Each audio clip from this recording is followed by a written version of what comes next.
स्त्री से ही पुरुष की इज्जत होती है। पति और पत्नी का तालमेल। जय श्री राम प्रिय दर्शक बंधु, स्वागत है आप सभी का एक बार फिर आपके अपने चैनल ऑल सत्य ज्ञान यूट्यूब चैनल में।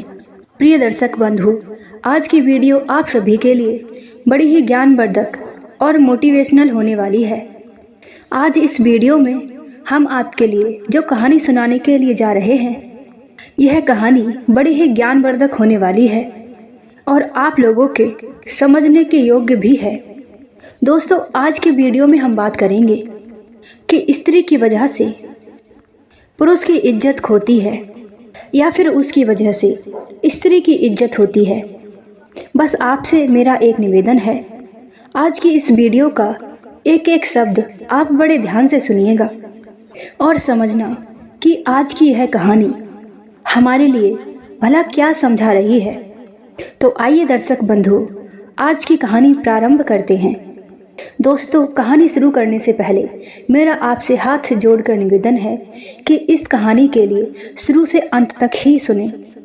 और आप यदि हमारे चैनल पर नए मेहमान आए हैं तो चैनल के लिए सब्सक्राइब कर दें, बेल आइकन को ऑन कर दें ताकि हर वीडियो का नोटिफिकेशन आपके पास सबसे पहले पहुंच सके।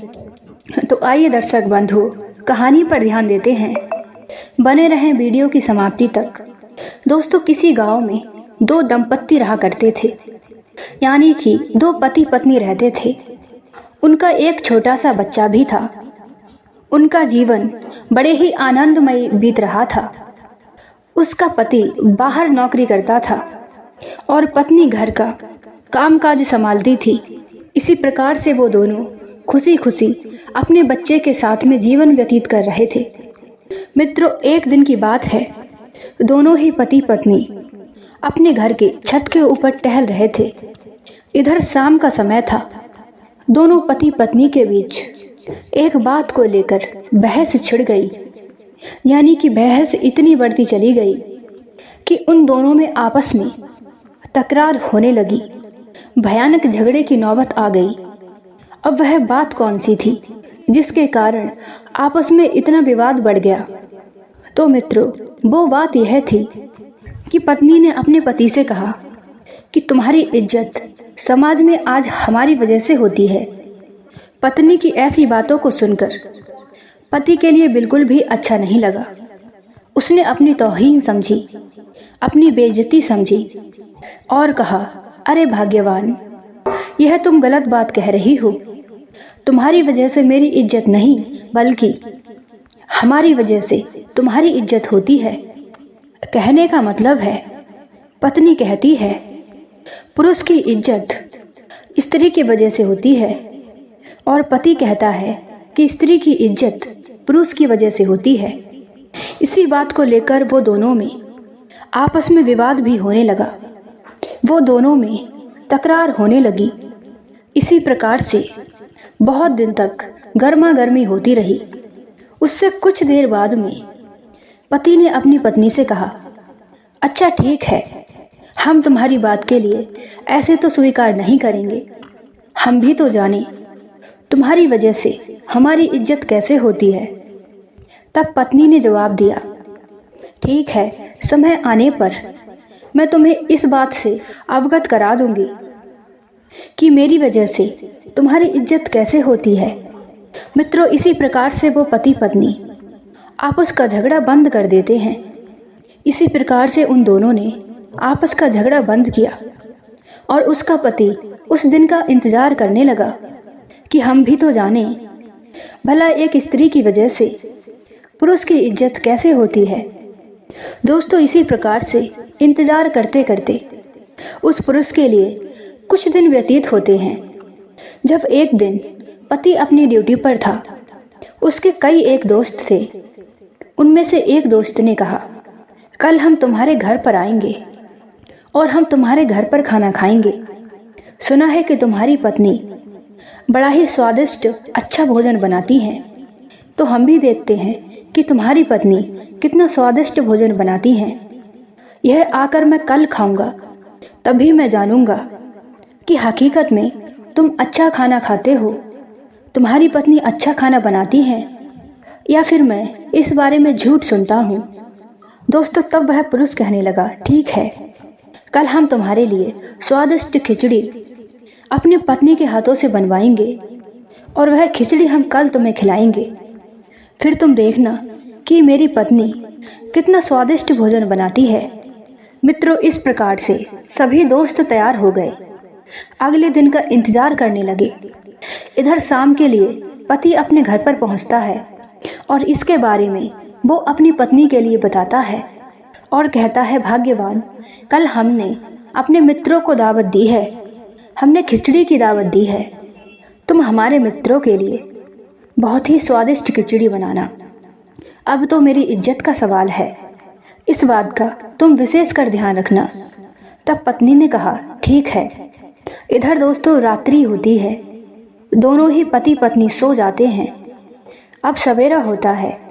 उसकी पत्नी उठती है और सोचती है, आज मौका अच्छा है अपने पति के लिए अवगत कराने का कि स्त्री की वजह से ही पुरुष की इज्जत होती है, कि किस तरीके से पुरुष की इज्जत होती है।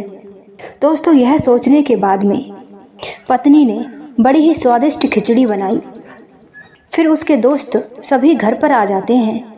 फिर वह बड़े आदर के साथ में अपने दोस्तों को घर में बुला लेता है और बिठा लेता है और अपनी पत्नी से कहता है, खाना थाली में तैयार करो। इधर दोस्तों उसका जो छोटा सा बच्चा था वो रोने लगता है और खिचड़ी खाने के लिए मांगता है। तब वह अंदर से बच्चे के लिए पीटने लगती है। अब उसके दोस्त इस दृश्य के लिए देख रहे होते हैं। फिर वह अपने दोस्त से कहते हैं, हे मित्र, तुम्हारी पत्नी उस बच्चे के लिए क्यों मार रही हैं? तब वह दोस्त अपनी पत्नी से कहता है, क्या बात है भाग्यवान, आखिर तुम बच्चे के लिए क्यों मार रही हो? तब उसकी पत्नी ने जवाब दिया, यह खिचड़ी मांग रहा है। तब कहने लगी, अपने दोस्तों को पहले खिला दो, जब बच जाएगी तभी तो हम इसके लिए देंगे, इसको हम पहले कैसे खिला दें? इस बात के लिए सभी मित्र सुन रहे होते हैं और उसके दोस्तों को बड़ा ही गुस्सा आ जाता है और आपस में कानाफूसी करने लगते हैं और सोचते हैं, भला इसकी ये। मित्रों, इस बात के लिए सभी मित्र सुन लेते हैं और वो आपस में कानाफूसी करने लग जाते हैं और सोचते हैं कि भला ये कैसी पत्नी है, बच्चों के लिए पहले नहीं खिला रही है और कहती है कि दोस्तों के लिए पहले खिला दो, बच जाएगा तब इसके लिए खिलाएंगे। भला ऐसे कैसे हो सकता है कि एक बच्चा रोए और मैं खाना खा लूं? इस बात को सोचकर उन दोस्तों के लिए शर्म सी लगती है और वो अपने दोस्त के लिए बिना बताए ही बहाना बनाकर वहां से चले जाते हैं। यह सब देखकर उसके पति के लिए बड़ा ही बुरा लगता है। उसको अपनी बड़ी ही बेइज्जती महसूस होती है। फिर उनके जाने के बाद अपनी पत्नी को जाकर डांटता है और कहता है, आज तुमने हमारी बेइज्जती करवा दी, तुमने हमारी इज्जत के लिए आज धूल में मिला दिया है। देखो, हमारे सभी दोस्त गुस्से में वापस चले गए बिना ही खिचड़ी खाए। भला तुमने मेरे साथ में ऐसा क्यों किया? प्रिय दर्शक बंधु, तब वह पत्नी कहती है, मैंने यह काम इसीलिए किया है कि मैं तुम्हें अवगत कराना चाहती थी कि मेरी वजह से ही तुम्हारी इज्जत होती है। मैं चाहूँ तो तुम्हारी इज्जत करवा सकती हूँ और मैं चाहूँ तो तुम्हारी बेइज्जती करवा सकती हूँ। जो मैंने आज तुम्हारी बेइज्जती करवा दी, तुम नहीं जानते।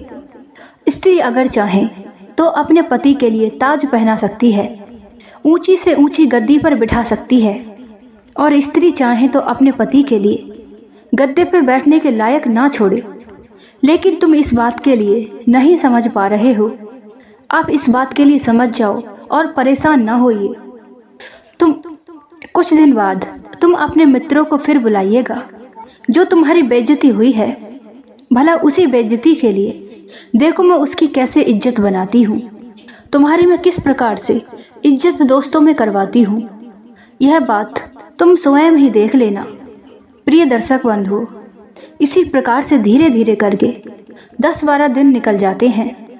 फिर वह एक दिन अपने दोस्तों को फिर से दावत देता है और उस दिन के लिए माफ़ी मांगता है अपने दोस्तों से और कहता है, हे मित्रों, कल हमारे यहाँ पर तुम्हारी दावत है खिचड़ी खाने के लिए, आप हमारे घर जरूर आइएगा।